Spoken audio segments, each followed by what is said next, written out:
This is a podcast on the hydrogen spectrum, specifically the lab that we will probably do in the next day or two. You will measure the wavelengths of the lines of the visible portion of the hydrogen spectrum and then compare them to the values calculated by the Bohr model. We're going to use a spectroscope. This is the one that the maker of this PowerPoint, Mr. Mike Jones, has at his high school in North Carolina. We have a similar one, although you will be using some ones that were made for astronomy. You use it to measure the wavelengths of the lines in these atomic spectra. The way that it works is that you apply a high voltage to a narrow tube filled with hydrogen gas and it glows. You get a light.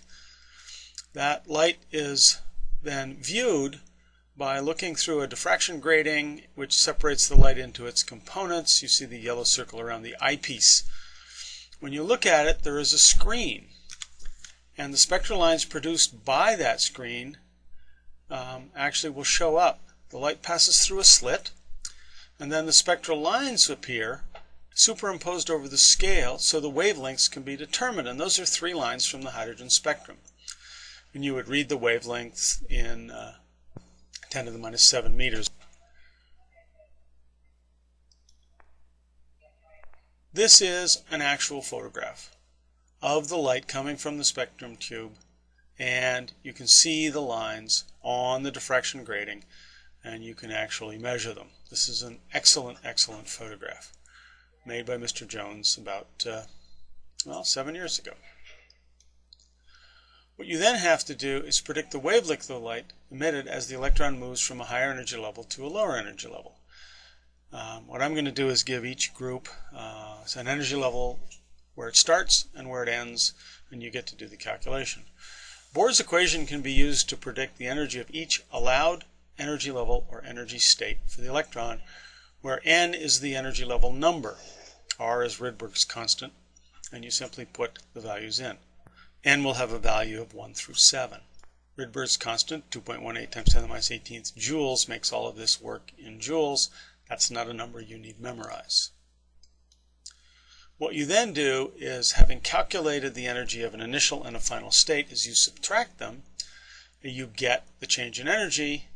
You can then use the equation we have for change in energy to calculate a wavelength. And this wavelength will come out in meters, which is the reason that I suggested you leave your wavelengths as 10 to the minus 7 meters. You'll then complete a table like this for yours, and then compile them on the whiteboard at the front of the room. In this particular table you need to have copied into your lab notebook, not cut and paste as I said. And then you will enter the wavelengths in nanometers here. And the final step is to, of course, compare those to the values predicted by the Bohr model. How do they compare? Were all of the lines visible? In what parts of the electromagnetic spectrum do they appear? And do they support the Bohr model? Why or why not? This, of course, I'd like to give Mr. Jones credit for the work he did in making the photographs and putting the PowerPoint together. This is the lab we will be doing